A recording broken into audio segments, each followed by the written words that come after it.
하나님의 말씀 보겠습니다. 이사야서 58장 9절에서 12절까지의 말씀입니다. 이사야서 58장 9절에서 12절까지의 말씀을 제가 봉독하겠습니다. 만일 내가 너희 중에서 멍에와 손가락질과 허망한 말을 제하여 버리고 줄인 자에게 내 심정이 동하며 괴로워하는 자의 심정을 만족하게 하면 내 빛이 흑암 중에서 떠올라 내 어둠이 낮과 같이 될 것이며 여호와가 너를 항상 인도하여 메마른 곳에서도 내 영혼을 만족하게 하며 내 뼈를 견고하게 하리니 너는 물된 동산 같겠고 물이 끊어지지 아니하는 샘 같을 것이라. 내게서 날 자들이 오래 황폐된 곳들을 다시 세울 것이며 너는 역대에 파괴된 기초를 쌓으리니 너를 일컬어 무너진 데를 보수하는 자라 할 것이며 길을 수축하여 거할 곳이 되게 하는 자라 하리라. 아멘.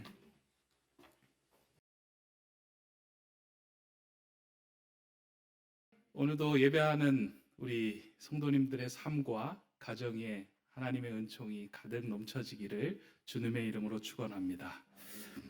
지난 주간 우리 교회 달력에는 아마 보신 분들이 있겠지만 우리 교회 달력을 보면 두 개의 절기가 겹쳐져 있었습니다. 하나는 교회력으로 볼 때는 사순절기가 있었고요. 또 하나는 한 해를 24절기로 나눈 그 절기 가운데 두 번째 해당되는 우수라고 하는 절기가 있었습니다.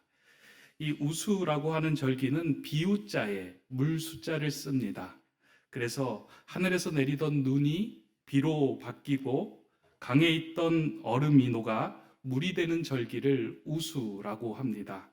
농부들은 이 절기가 되면 논둑과 밭두렁을 태워 풀숲에서 겨울을 지낸 해충을 없애므로 한 해의 농사를 준비하는 날로 이 날을 삼았습니다.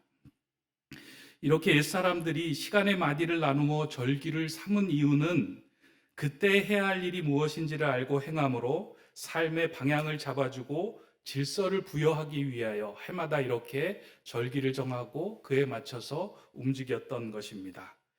이런 의미로 절기를 보면 기독교의 절기 또한 크게 다르지 않음을 우리가 볼 수 있습니다. 교회력으로 절기를 구분해 놓은 이유는 예수님께서 이 땅에 빛으로 오셨는데 이 땅에서 살아가고 있는 우리의 마음속에 어둠이 가득할 때 그 절기를 통하여 다시 한번 빛으로 바꾸어 주는 절기를 만들기 위해서 절기를 구분해 놓은 것입니다. 그래서 사순절 절기를 보내면서 우리가 해야 할 일은 단지 예수 그리스도가 고난을 받은 것을 묵상하는 삶, 그리고 예수님이 부활하셨다는 것을 기뻐하는 삶을 넘어서 우리의 삶 속에서 어둠이 가득한 그런 마음 속에 빛으로 오신 예수 그리스도를 묵상함을 통하여 내 안에 있는 어둠이 빛으로 바뀌어지는 절기를 삼아야 하는 것이 사순절을 보내는 우리가 해야 하는 일입니다. 해마다 이와 같은 절기를 반복해 놓은 이유는 이 세상 자체가 자기중심적인 삶을 살아가도록 프로그래밍 되어 있기 때문입니다. 무슨 말이냐면 살아가다 보면 삶에 어려움이 닥쳐올 때 우리는 우리 자신 안으로 갇히고 내 안을 들여다보는 삶을 살아가게 되어 있기 때문이라는 겁니다. 문제가 생기면 다른 세상을 바라보는 것이 아니고요. 내 안에 갇혀서 내 안에 있는 어둠을 묵상하는 것이 우리의 왜곡된 삶이 우리에게 주는 세상이다라는 것입니다. 그렇게 내 자신에게 사로잡힐 때에 우리의 마음도 어두워지고 다른 사람과 교감하거나 어두움의 빛이 되는 삶을 우리는 살아낼 수가 없습니다. 여러분들도 그럴 때가 있으시죠? 문제가 닥쳐올 때, 너무나도 힘들 때 우리 안으로 들어가기 시작하면 내 안이 점점 더 어두워지고 힘들어지고 낙심되고 절망될 때가 있을 것입니다. 그때는 다른 게 보이지가 않습니다. 그냥 어둡기만 합니다. 그럴 때 우리가 해야 하는 일이 무엇이냐면 빛으로 오신 예수 그리스도를 묵상해야 하는 일입니다. 항상 어둠은 자기 안으로 사로잡힐 때, 자기 안에 갇히기 시작할 때 그 어둠이 더 짙게 드리워집니다. 이러한 이야기를 묶어놓은 책이 한 권 있는데요. 이재종 작가가 엮어서 쓴 아내의 빈자리라고 하는 책이 있습니다. 벌써 20년 전에 출간된 책인데 이 책에 보면 아내의 빈자리라고 하는 그 한 이야기가 있습니다. 그 이야기를 간단히 소개해 드리면 이렇습니다. 아내가 사고로 세상을 떠난 지 4년이 된 어느 남편의 이야기입니다. 아내가 세상을 떠나고 아이를 혼자 키우고 회사를 다니던 아빠가 어느 날 출장으로 아이에게 아침도 챙겨주지 못하고 집을 나섰습니다. 그날 저녁에 아빠가 출장에서 돌아와서 아이하고 눈도 마주치지 않고 인사를 나눈 후에 이제 자신의 방으로 돌아가서 양복을 벗고 침대에 몸을 눕혔습니다. 그 순간 무엇인가 느껴진 것입니다. 빨간 양념과 손가락만한 라면이 이불에 퍼질러져 있는 것을 이 아빠가 본 것입니다. 이게 무슨 일인지는 생각하지도 않은 채 이 아버지는 아이의 방으로 가서 혼자 동화책을 읽고 있는 아이를 붙잡아 엉덩이를 마구 때리기 시작했습니다. 그리고는 너는 왜 이렇게 아빠를 힘들게 하고 속상하게 하는 거야 하고 소리를 지르며 아이에게 매를 든 것입니다. 그때 아이의 울음 섞인 몇 마디가 이 아빠의 손을 멈추게 했습니다. 아이가 이렇게 울면서 이야기합니다. 아빠가 가스레인지 불을 켜면 안 된다고 해서 보일러 온도를 높여서 데워진 물을 컵라면에 부어서 하나는 내가 먹고 하나는 아빠가 오면 드리려고 식지 않게 이불 속에 넣어둔 거야. 이 말을 듣고 이제 아빠는 가슴이 메어오는 것을 참으려고 화장실에 가서 수돗물을 틀어놓고 한참을 울었습니다. 그 일이 있고 난 후에 이 아버지는 엄마의 빈자리를 채우려고 애를 썼는데 1년이 지난 시점에 또 매를 드는 사건이 하나 벌어졌습니다. 회사에서 이 아버지가 일하고 있는데 유치원으로부터 전화가 온 거예요. 오늘 그 집에 아이가 오지 않았는데 집에 무슨 일이 있냐고, 왜 아이가 유치원에 오지 않고 어디에 갔냐고 이렇게 전화를 한 겁니다. 이 아빠가 깜짝 놀라서 회사에서 조퇴를 하고 이 아이를 찾으러 이제 동네를 다니는 거예요. 동네를 다니면서 아이의 이름을 부르면서 누구야 어디 있냐, 누구야 어디 있냐라고 막 소리를 지르며 찾아다녔는데 이 아이가 아무 일 없다는 듯이 놀이터에서 혼자 놀고 있는 걸 발견한 것입니다. 그 아이를 발견하고 집으로 데리고 와서 이 아빠가 또 이 아이의 엉덩이를 막 때리는 거예요. 그런데 이번에는 아이가 변명도 안 하고 그냥 잘못했다고 말하기만 한 것입니다. 그렇게 지내면서 이 아이가 유치원을 졸업하고 한글을 배우면서 시간이 날 때마다 자신의 방에서 무엇인가 끄적거리는 것을 이 아빠가 보았습니다. 그러나 자세히 보지는 않았습니다. 그렇게 초등학교 1학년이 되어서 한 번은 회사에서 일하고 있는데 또 우체국에서 전화가 온 것입니다. 아이가 주소도 쓰지 않고 우표도 붙이지 않는 편지를 무려 300통이나 우체통에 넣는 바람에 우체국 업무가 마비되게 생겼다. 빨리 와서 편지를 좀 가져가라. 라고 연락이 온 것입니다. 그 연락을 받고 또 우체통에 가서 그 편지를 받아오고서는 아이에게 또다시 매를 듭니다. 그러나 이번에도 아이는 잘못했다는 이야기만 할 뿐 아무 말이 없었습니다. 이 아이가 나중에 자초지종을 말하기를 자기가 그동안 엄마에게 편지를 써왔었는데 키가 작아서 우체통에 넣지 못했다. 그랬는데 이제 초등학교에 들어가고 우체통에 손이 닿아서 그동안 써놨던 편지 300통을 그 우체통에 넣게 된 것이다 라고 아빠에게 이야기를 한 거예요. 이야기를 듣고 아빠는 자신이 너무나도 한심하여서 이 아이와 함께 그럼 이제 편지를 태워서 하늘에 엄마에게 올려보내자 말하고 편지를 태우기 시작합니다. 그러던 중에 아이가 엄마에게 어떤 편지를 썼는지 너무 궁금해서 하나를 읽었습니다. 그 내용이 이렇습니다. 보고 싶은 엄마에게, 엄마 지난주에 우리 유치원에서 재롱잔치를 했어. 그런데 나는 엄마가 없어서 가지 않았어. 아빠가 엄마 생각할까봐 아빠한테 이야기도 안 했어. 그런데 그날 아빠가 나를 찾으려고 막 돌아다니는 것을 알았는데 난 일부러 아빠 보는 데서 재미있게 놀았어. 집에 와서 아빠가 마구 때렸는데도 나 끝까지 얘기 안 했어. 나 매일 아빠가 엄마 생각나서 우는 거 본다. 근데 나 엄마 생각 이제 안 나. 아니 엄마 얼굴이 생각이 안 나. 엄마나 꿈에 한 번만 엄마 얼굴 보여주면 안 돼? 알았지? 이 아빠가 이 편지를 읽고 어떠한 마음이 들었을까요? 제가 이 글을 읽으면서 이제 마음이 울컥하기도 하고 뭐 여러 가지 생각이 들었는데요. 나름대로 감사한 건 이 아내의 든자리가 감사하다 하는 생각이 들었습니다. 야, 새 키우면서 아내까지 없었으면 나는 이보다 더 어둡게 살았구나 하는 생각이 막 들면서 그냥 감사가 넘쳐나더라고요. 그런데 한편으로 이 아빠가 이 아이를 키우면서 자신에게만 사로잡혀 있다 보니까 이 아이가 필요한 것이 무엇인지 이 아이의 마음을 만져주지 못하다 보니까 그 가족 속에 어둠이 가득한 것들이 이 책을 읽으면서 이 이야기를 들으면서 보여지는 거예요. 상대방의 마음을 읽어주지 못하고 상대방의 필요를 읽어주지 못하고 그냥 내 마음만 그냥 나에게 갇혀져 있는 인생은 어두운 인생이구나 하는 생각을 했습니다. 혹시 여러분들은 어떠신가요? 나에게 갇혀 있어서 우리의 마음이 어두운 채로 살아가고 있지는 않습니까? 그럴 때 우리가 해야 할 일은 우리의 시선을 바꾸어서 다른 사람들의 마음과 필요를 채워주는 일로 우리의 시선과 눈을 돌리기 시작할 때 우리의 마음 속에 빛이, 어둠이 아닌 빛이 떠오르기 시작합니다. 여러분들도 그런 경험을 해보셨을 겁니다. 누군가의 어두운 마음을 채워주기 위하여 내가 애쓰고 노력하기 시작할 때 내 얼굴이 밝아지고 마음이 밝아지고 삶이 밝아지는 일을 경험해 보았을 것입니다. 예수님께서 이 땅에 오셔서 우리에게 전한 핵심 메시지가 있다면 너희가 그와 같은 빛으로 너희는 살아야 된다 하는 말씀을 우리에게 전해주신 것입니다.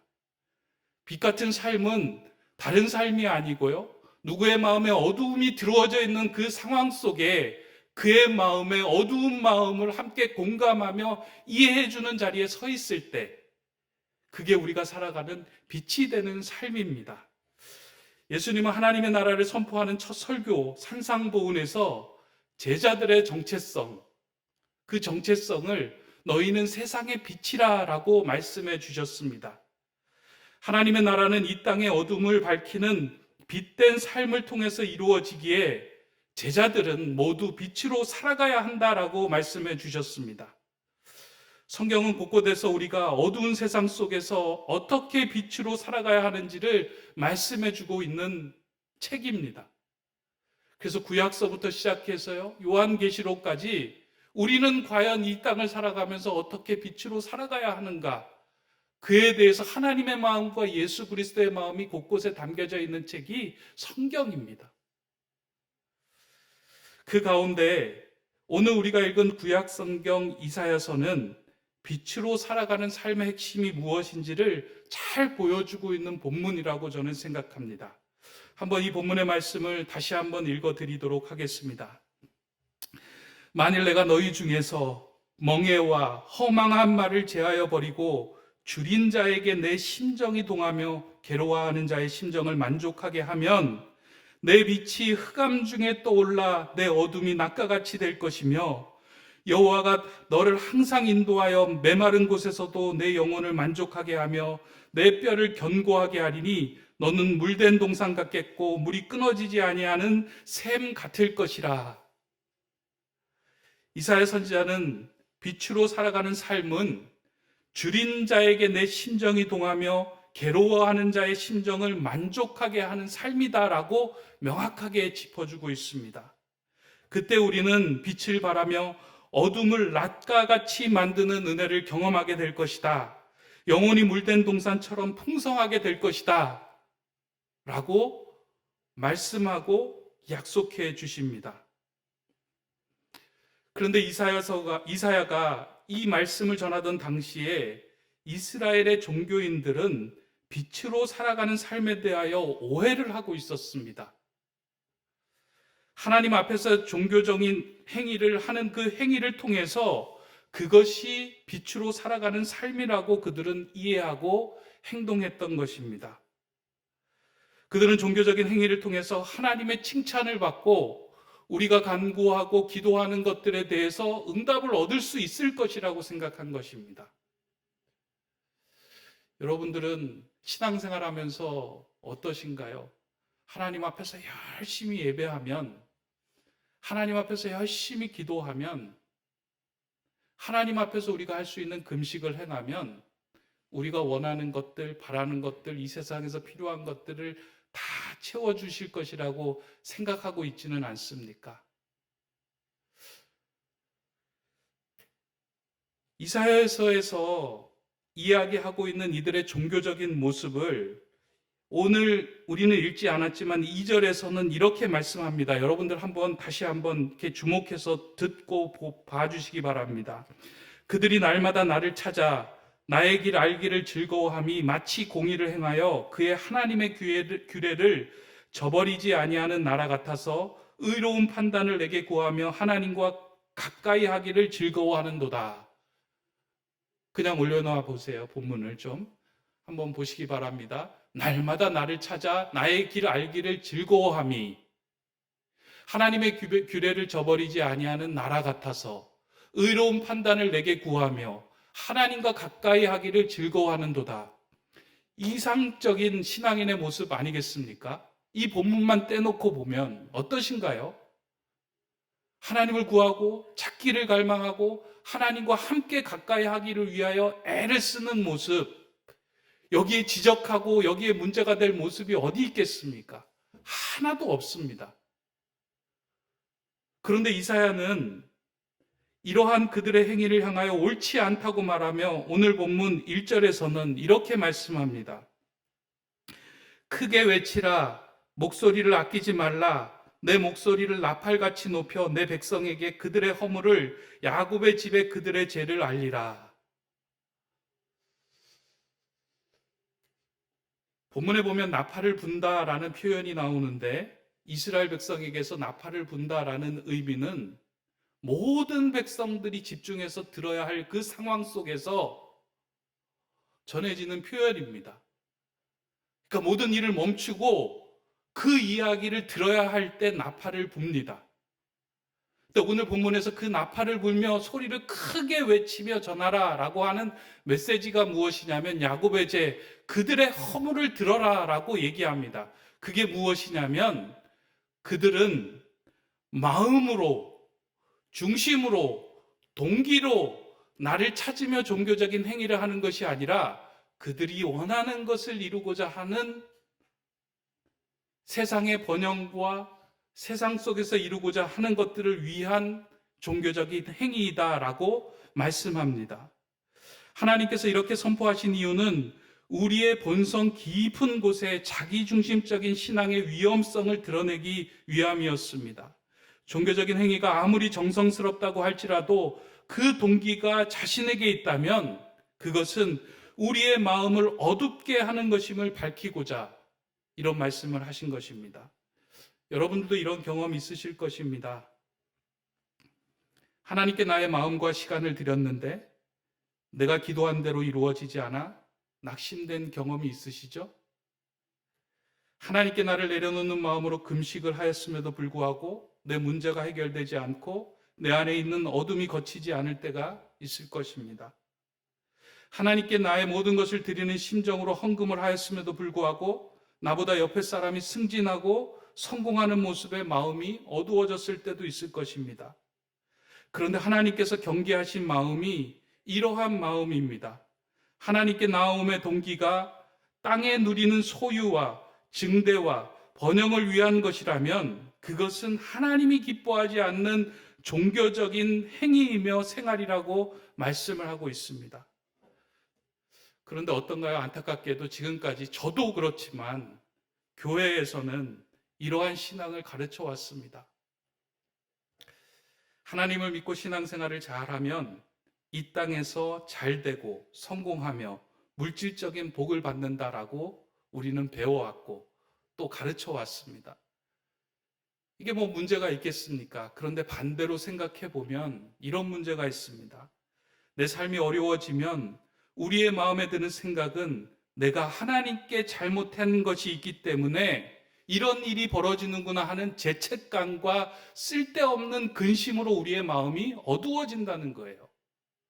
우리 삶에 문제가 생기거나 어려운 일이 생기면 내가 하나님께 뭔가 잘못했구나 하는 그 죄책감과 근심과 염려 때문에 마음이 많이 어두워지게 된다는 거예요. 복을 받는 것도 중요하지만 그 반대급부로 생겨나는 그 일들로 인하여 우리의 마음이 어두워진다는 것입니다. 하나님은 그런데 그러한 분이 아닙니다. 우리의 종교적인 행위에 매여서 내가 이렇게 하면 이렇게 움직이고 저렇게 하면 저렇게 움직이시는 분이 하나님이 아닙니다.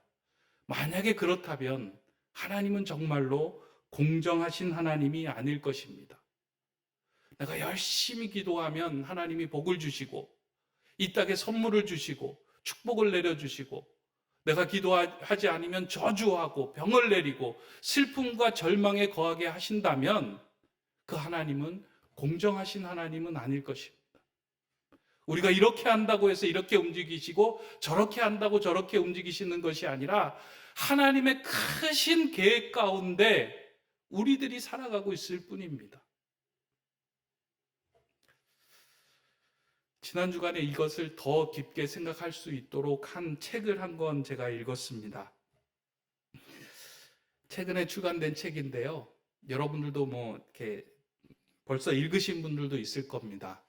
정의란 무엇인가라는 책을 쓴 미국의 이제 마이클 샌델 교수가 최근에 낸 책 가운데 공정하다는 착각이라는 책이 지금 나와서 많은 사람들에게 지금 벌써 이제 읽히고 있습니다. 그 책을 읽으면서 저자의 그 통찰력에 저도 감탄을 했습니다. 저자가 이 책을 통하여 지금 미국 사회가 겪고 있는 심각한 부의 양극화와 인종차별과 갑질이 생기는 그 원인이 어디로부터 오는 것인가? 라고 찾아가 봤더니 그 원인은 능력주의로부터 시작된다라고 이야기하고 그 능력주의에 대해서 이제 조명해 나가는 책이 이 공정하다는 착각이라는 책입니다. 이 샌델 교수가 조명하는 능력주의는 능력이 좋은 사람은 더 좋은 대우를 받고 능력이 부족한 사람들은 그보다 덜한 대우를 받는 사회를 그냥 받아들이는 사회가 이 능력주의 사회라는 것입니다. 이것이 왜 큰 문제가 되겠느냐라는 생각이 들 수도 있습니다. 왜냐하면 능력이 좋은 사람이 더 좋은 대우를 받고 능력이 덜한 사람이 좀 덜 대우를 받는 것이 공정한 것 아니냐라는 그 생각을 우리는 하고 있습니다. 근데 이제 샌델 교수가 이야기한 내용이 무엇이냐면 정말로 그게 공정한 것이냐? 능력이 있다고 하는 사람들이 가진 그 능력이 정말로 순수하게 본인의 힘으로 이룬 능력이냐 하는 질문을 던집니다. 예를 들어서 그런 거죠. 부유한 집에서 자신이 부유하게 태어난 거예요. 그러다 보니까 부유한 가정에서 태어나다 보니까 좋은 교육을 받고 좋은 자리에 취직하고 좋은 일들을 경험하게 되는데 가난한 사람의 상황을 살펴보면 가난한 사람 가정에서 태어난 자들은 가난하게 태어났기 때문에 그보다 덜한 교육을 받고 그보다 더 좋지 못한 자리에 들어가는 그것을 생각했을 때 정말 우리가 살아가는 그 삶의 자리에 서 있는 그 자리가 순수한 내 능력으로만 얻어진 자리인가? 라는 것을 생각해 봐야 된다는 것입니다. 여러분들 어떠신가요? 동의하시나요? 그런데 여기서 한 걸음 더 나아가 이러한 고약한 능력주의가 생겨나도록 결정적인 기여를 한 것이 어디냐? 청교도의 신앙관이다라고 주장을 합니다. 제가 이 책을 보면서 가장 이렇게 한참 동안에 주목해서 읽었던 부분이 이 부분입니다. 샌델 교수는 청교도들이 가진 신앙관 때문에 이런 능력주의가 생겨났다라고 이야기를 합니다. 청교도라고 하는 것은요, 행위와 노력으로 구원을 받는다는 가톨릭 공로주의에 대한 반향으로 생겨난 기독교입니다. 여러분들 잘 아시죠? 공로를 통해서 천국에 가고 공로를 통해서 구원을 얻고 행위를 통해서 구원을 얻는다는 그런 어떤 가톨릭의 사상의 반향으로 이렇게 생겨난 종교가 이제 청교도 그 기독교인데요.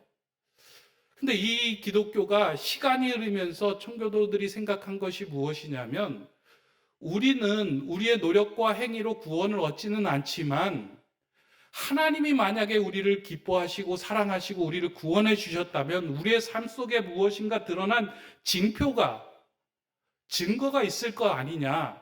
그 증거가 뭐냐? 세상적인 물질적인 축복과 성공과 번영이다 라고 본 거예요.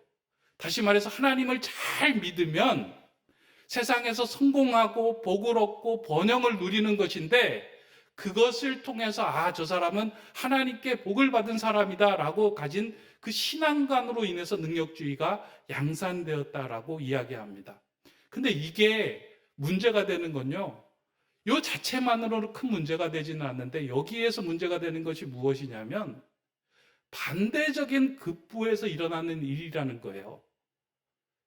성공하지 못한 사람은 하나님께 사랑을 받지 못한 사람이에요. 질병에 처한 사람들은 하나님께 구원을 받지 못한 사람이에요. 어려움 당한 사람은 무엇인가 죄가 있다라고 생각하기 시작하는 거예요.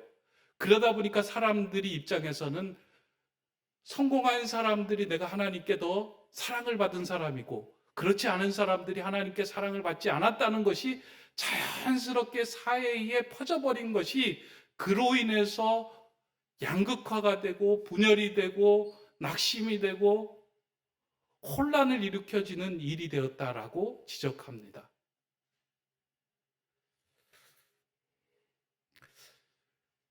이 글을 읽으면서 상당 부분 공감했습니다. 그래서 샌델은 이러한 공정한 사회를 만들기 위해서 능력주의의 사고방식에서 빨리 벗어나야 한다라고 말합니다. 그리고 성공하고 부를 얻은 사람들은 그것이 자신의 능력만으로 만들어낸 것이 아니라 많은 사람의 도움과 운이 있었음을 인정하는 것, 그것이 이 사회에서 필요하다라고 주장을 하며 이제 책을 이렇게 마무리를 하는데요. 많은 부분 공감을 하였습니다. 그러나 이 책을 이제 다 읽고 난 후에, 그러면 우리가 이런 능력주의를 버리면 이 세상에 진정으로 공정함을 누리는 나라를 만들 수 있을 것인가? 여기에 대해서는 제가 퀘스천 마크가 찍혔습니다. 왜냐하면 죄로 왜곡된 세상에서 아무리 정의를 외치는 사람이라고 할지라도 자신의 이익과 충돌될 때는 공정함을 유지하지 못하기 때문입니다. 저도 그렇고요. 이 땅을 살아가는 사람들은 모두 다 자신의 이익과 충돌할 때는 공정함을 갖기가 어렵습니다.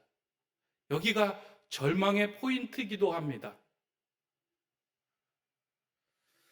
그렇다고 해서 우리가 낙심하거나 절망할 필요가 없는 것은, 하나님은 이 땅의 교회를 통하여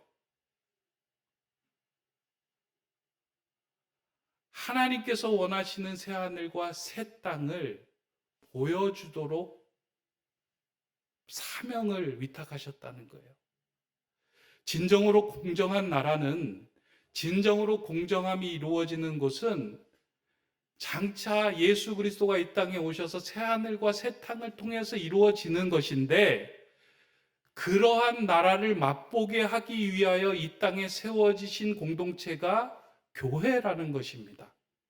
저는 여기에 희망이 있다라고 생각을 합니다. 그렇다면 우리 교회가 해야 할 일이 무엇이냐?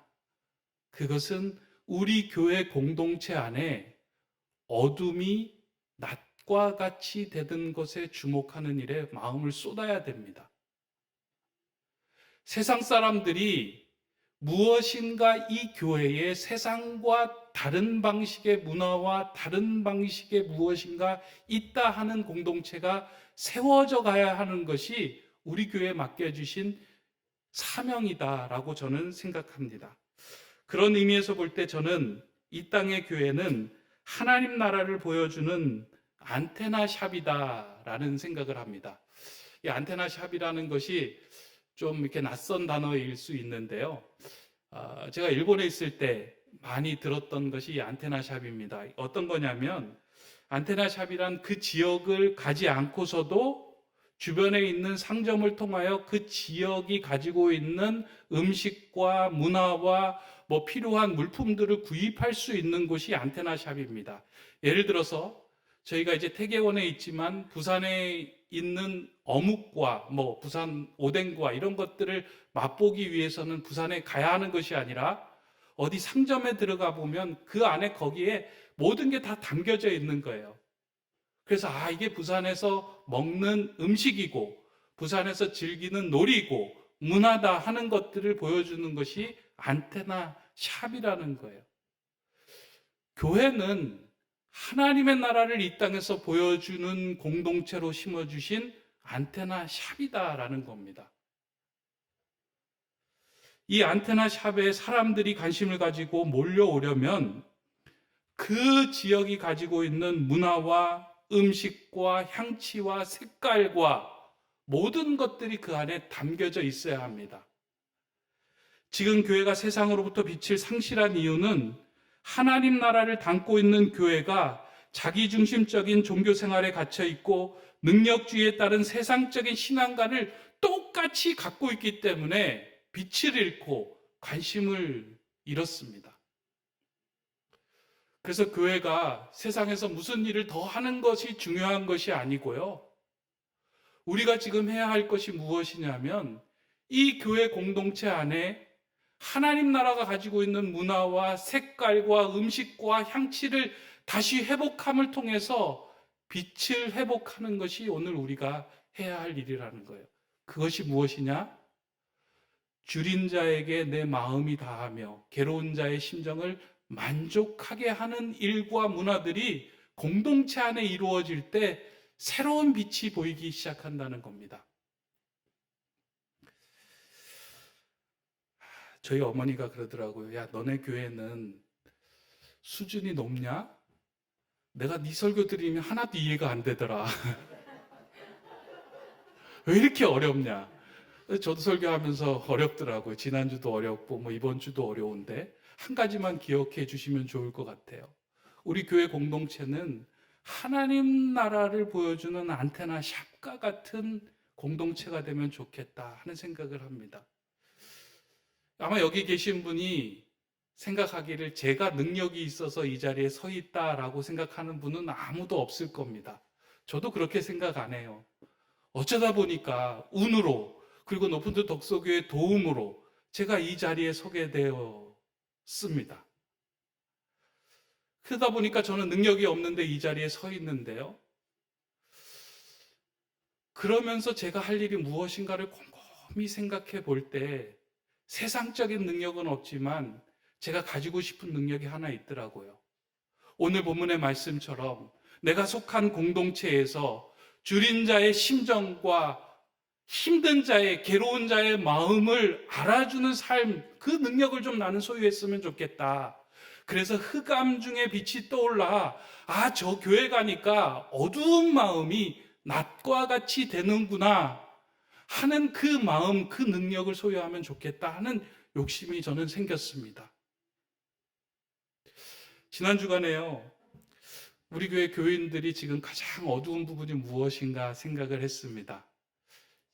교인이 힘들어하고 어둡게 지내는 사람들이 누구일까 생각을 해보니까 집에서 코로나19 때문에 아이들과 이렇게 엎치락뒤치락 하고 있는 엄마들과 부모들이겠다라는 생각이 들었어요. 그래서 이들을 위해서 뭔가 좀 해주면 좋겠다 생각하면서 기획한 것이 엄마를 살리는 하루, 엄살데이라고 해서 제가 이제 다음 주간에 기획을 했습니다. 그래서 하루에 한 가정, 두 가정이 와가지고 교회 와가지고 온전히 즐겁게 놀고 게임도 하고 그 다음에 맛있는 것도 먹고 TV도 보고 짜장면도 먹고 그러면서 하루 종일 이 교회에 머물면서 그 아이들을 우리가 좀 봐주고 엄마는 우아하게 차도 마시고 아이로부터 좀 벗어나는 그런 일들을 좀 우리가 마련해 주면 좋겠다 해서 엄살데이를 마련했는데요. 어제 토요일 날 한 두 가정 정도 아이들이 와가지고 교회 안에서 오전서부터 뛰어노는데요. 아이들이 얼굴이 너무 밝더라고요. 엄마들도 얼굴이 밝아지더라고요. 그래서 제가 그 아이들에게 짜장면을 사줬어요. 사비를 털어서 짜장면을 사줬는데요.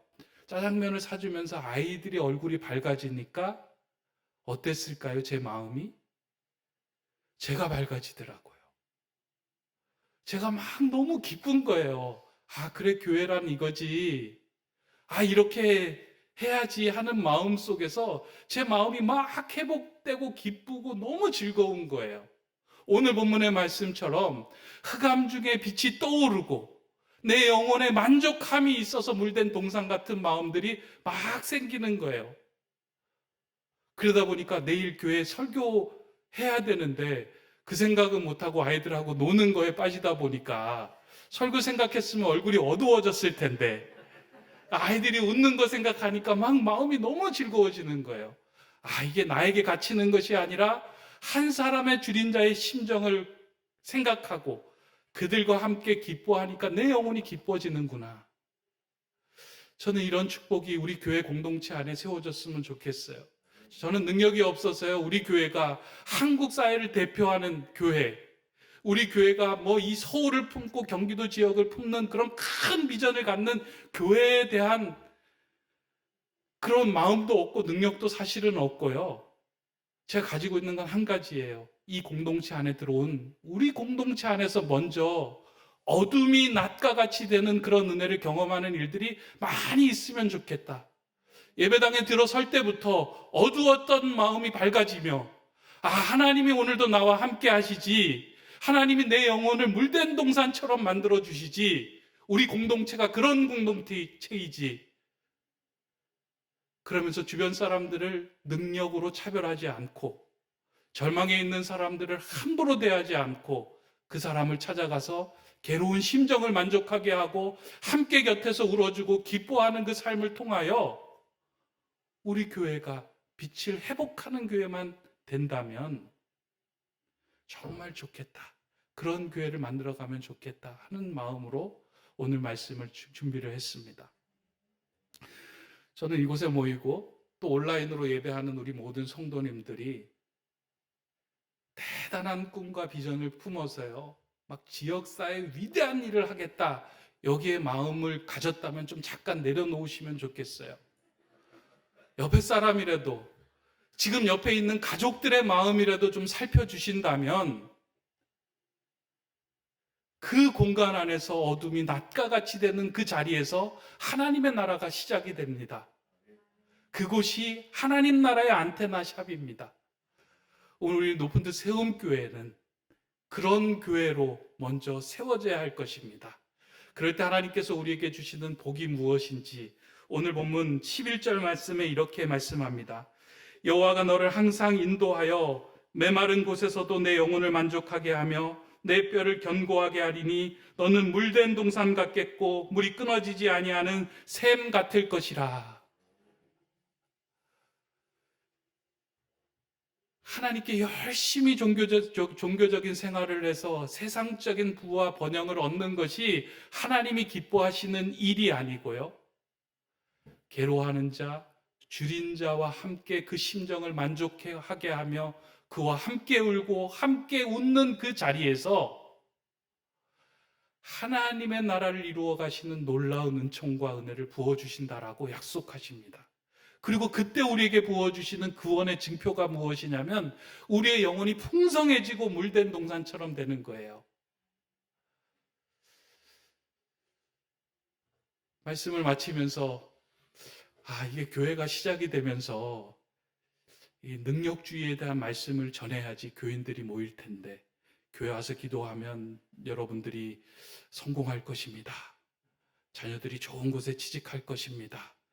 여러분들이 성과급이 올라갈 것입니다. 하나님을 더 잘 믿으시고 헌금하십시오 라고 외쳐야 되는데, 그걸 또 외치지 못한 저의 마음이 여러분들에게도 좀 전달이 됐으면 좋겠습니다. 하나님이 정말로 기뻐하시는 삶이 무엇인지, 우리 교회를 통하여 이루어가고 싶어 하시는 일이 무엇인지를 마음에 새기고 여러분들의 영혼이 물된 동산처럼 풍성한 삶을 누리는 저와 여러분 되시기를 주님의 이름으로 축원합니다. 기도하겠습니다. 사랑의 주님, 능력주의와 경쟁으로 인하여 낙심한 사람들로 어둠이 가득한 이 세상에 참빛이 필요합니다. 참빛으로 오신 예수님께서 우리를 비추어 주시고 이 땅에 세워진 교회를 통하여 어둠이 낮과 같이 되게 하여 주시옵소서.